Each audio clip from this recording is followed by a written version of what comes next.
Hello and welcome back to Wendy's Way. Today we are continuing our journey in faith, reading in our Bible 365 series.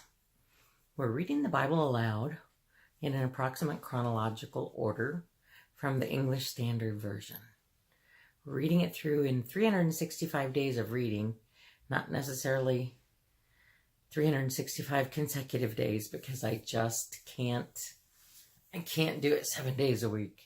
I don't have time in my schedule. Today, we are going to be reading from the book of Numbers. We're going to read chapters 8 through 10 in the book of Numbers. Before I get started, I just have to say, typically I'm alone when I read. Today, I have a guest. Her name is Pumpkin. And she is my most spoiled, rotten, sweet, little 7-pound Shih Tzu poodle, 11-year-old baby doll. She is a baby doll. She's a little nervous because she's usually not allowed in the guest room with me. Tonight I left the door open. So, Pumpkin's in here, sitting on the futon with me while I do my Bible reading for the day. Okay. I know, unimportant when we think about the Word of God, but I get a lot of love from that dog. She makes me smile, even on days when I just don't feel like it. So, anyway, let's dive in to the book of Numbers. Chapter 8.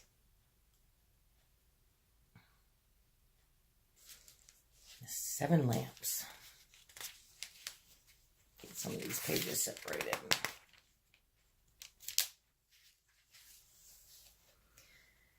Now the Lord spoke to Moses, saying, "Speak to Aaron and say to him, when you put up the lamps, the 7 lamps shall give light in front of the lampstand." And Aaron did so. He set up its lamps in front of the lampstand, as the Lord commanded Moses. And this was the workmanship of the lampstand, hammered work of gold. From its base to its flowers, it was hammered work, according to the pattern that the Lord had shown Moses, so he made the lampstand. And the Lord spoke to Moses, saying, "Take the Levites from among the people of Israel, and cleanse them. Thus you shall do to them to cleanse them. Sprinkle the water of purification upon them, and let them go with a razor over all their body, and wash their clothes, and cleanse themselves. Then let them take a bowl from the herd, and its grain offering of fine flour mixed with oil, and you shall take another bowl from the herd for a sin offering. And you shall bring the Levites before the tent of meeting, and assemble the whole congregation of the people of Israel. When you bring the Levites before the Lord, the people of Israel shall lay their hands on the Levites. And Aaron shall offer the Levites before the Lord as a wave offering from the people of Israel, that they may do the service of the Lord. Then the Levites shall lay their hands on the heads of the bowls. And you shall offer the one for a sin offering, and the other for a burnt offering to the Lord, to make atonement for the Levites. You shall set the Levites before Aaron and his sons, and shall offer them as a wave offering to the Lord. Thus you shall separate the Levites from among the people of Israel, and the Levites shall be mine. And after that the Levites shall go in to serve at the tent of meeting, when you have cleansed them and offered them as a wave offering. For they are wholly given to me from among the people of Israel. Instead of all who open the womb, the firstborn of all the people of Israel, I have taken them for myself. For all the firstborn among the people of Israel are mine, both of man and of beast. On the day that I struck down all the firstborn in the land of Egypt, I consecrated them for myself. And I have taken the Levites instead of all the firstborn among the people of Israel. And I have given the Levites as a gift to Aaron and his sons from among the people of Israel to do the service for the people of Israel at the tent of meeting, and to make atonement for the people of Israel, that there may be no plague among the people of Israel when the people of Israel come near the sanctuary. Thus did Moses and Aaron and all the congregation of the people of Israel to the Levites, according to all that the Lord commanded Moses concerning the Levites, the people of Israel did to them. And the Levites purified themselves from sin and washed their clothes, and Aaron offered them as a wave offering before the Lord, and Aaron made atonement for them to cleanse them. And after that the Levites went in to do their service in the tent of meeting before Aaron and his sons, as the Lord had commanded Moses concerning the Levites, so they did to them. And the Lord spoke to Moses, saying, This applies to the Levites. From 25 years old and upward, they shall come to do duty in the service of the tent of meeting. And from the age of 50 years, they shall withdraw from the duty of the service and serve no more. They minister to their brothers in the tent of meeting by keeping guard, but they shall do no service. Thus shall you do to the Levites in assigning their duties. So they each had 25 years of service to the Lord at the tent of meeting. The growing up years when they were taught how to live and what to do. And I guess from the time they were 50 on were their retirement years. Chapter 9. Excuse me. And the Lord spoke to Moses in the wilderness of Sinai in the first month of the second year after they had come out of the land of Egypt, saying, Let the people of Israel keep the Passover at its appointed time. On the 14th day of this month at twilight, you shall keep it at its appointed time. According to all its statutes and all its rules, you shall keep it. So Moses told the people of Israel that they should keep the Passover. And they kept the Passover in the first month, on the 14th day of the month at twilight, in the wilderness of Sinai. According to all that the Lord commanded Moses, so the people of Israel did.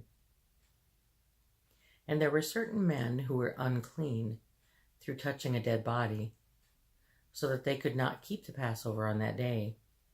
And they came before Moses and Aaron on that day. And those men said to him, We are unclean through touching a dead body. Why are we kept from bringing the Lord's offering at its appointed time among the people of Israel? And Moses said to them, Wait, that I may hear what the Lord will command concerning you.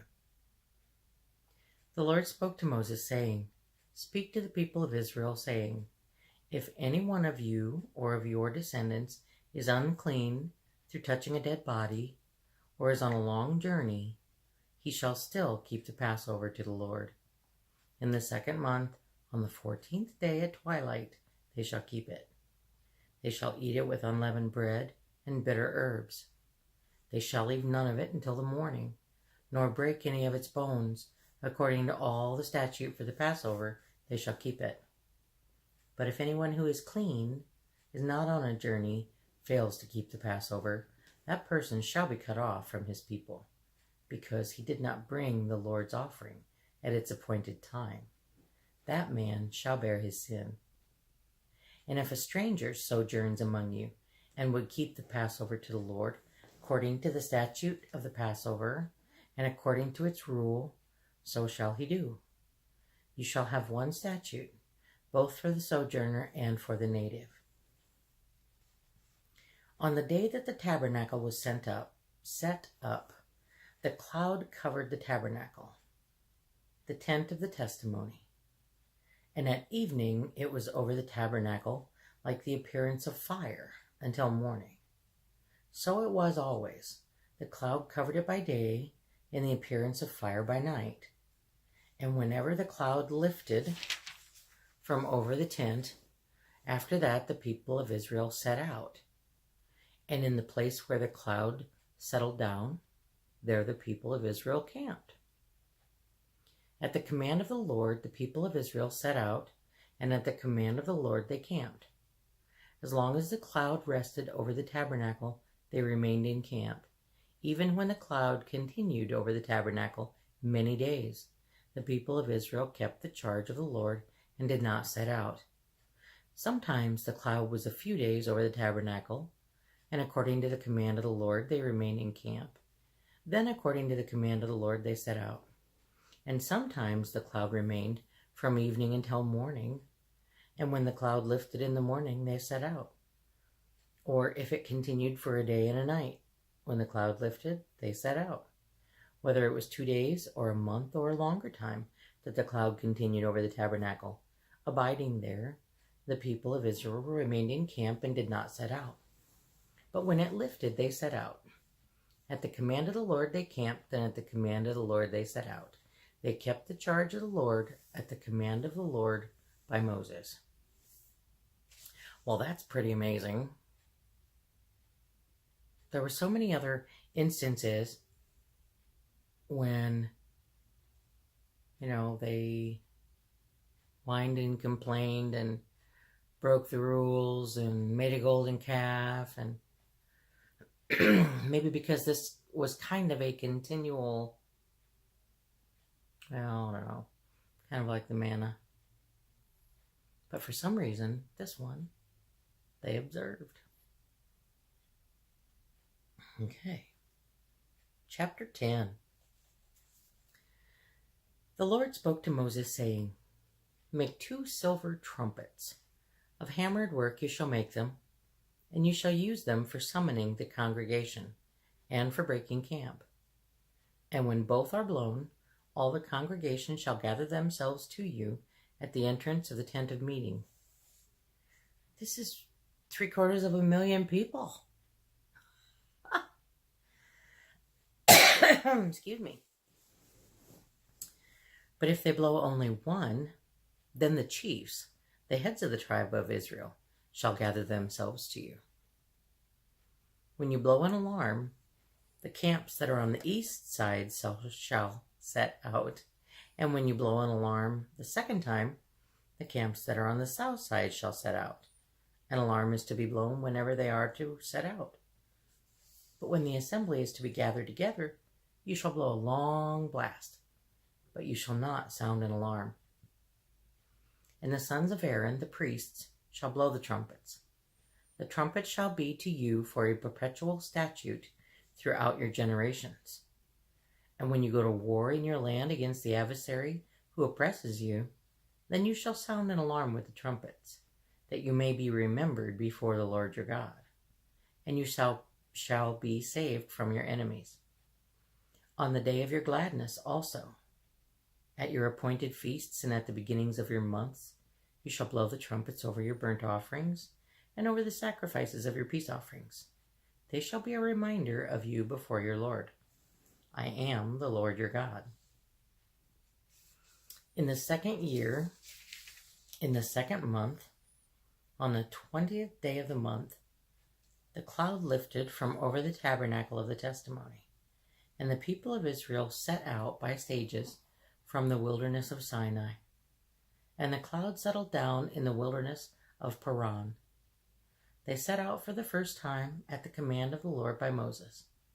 The standard of the camp of the people of Judah set out first by their companies, and over their company was Nahshon, the son of Amminadab.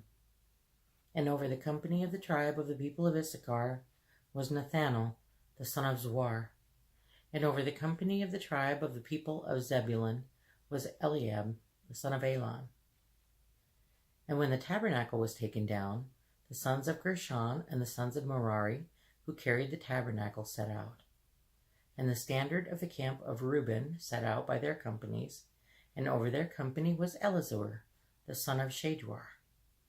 And over the company of the tribe of the people of Simeon was Shelumiel, the son of Zurishaddai. And over the company of the tribe of the people of Gad was Eliasaph, the son of Deuel. Then the Kohathites set out, carrying the holy things, and the tabernacle was set up before their arrival. And the standard of the camp of the people of Ephraim set out by their companies, and over their company was Elishama, the son of Ammihud. And over the company of the tribe of the people of Manasseh was Gamaliel, the son of Pedasur. And over the company of the tribe of the people of Benjamin was Abidan, the son of Gideoni. Then the standard of the camp of the people of Dan, acting as the rear guard of all the camps, set out by their companies, and over their company was Ahiezer, the son of Ammishaddai. And over the company of the tribe of the people of Asher was Pagiel, the son of Okran. And over the company of the tribe of the people of Naphtali was Ahira, the son of Enan. This was the order of march of the people of Israel by their companies when they set out. And Moses said to Hobab, the son of Reuel the Midianite, Moses' father-in-law,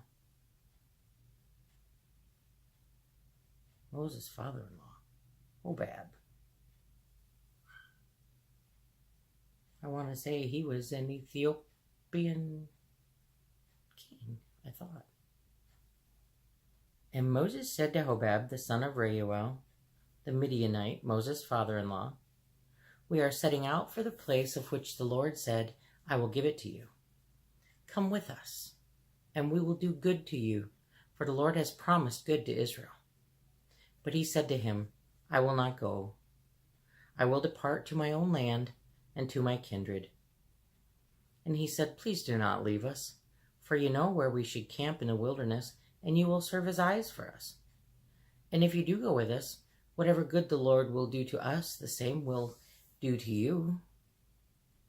So they set out from the mount of the Lord 3 days' journey, and the ark of the covenant of the Lord went before them 3 days' journey, to seek out a resting place for them.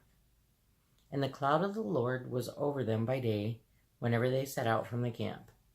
And whenever the ark set out, Moses said, Arise, O Lord, and let your enemies be scattered, and let those who hate you flee before you. And when it rested, he said, Return, O Lord, to the 10,000 thousands of Israel.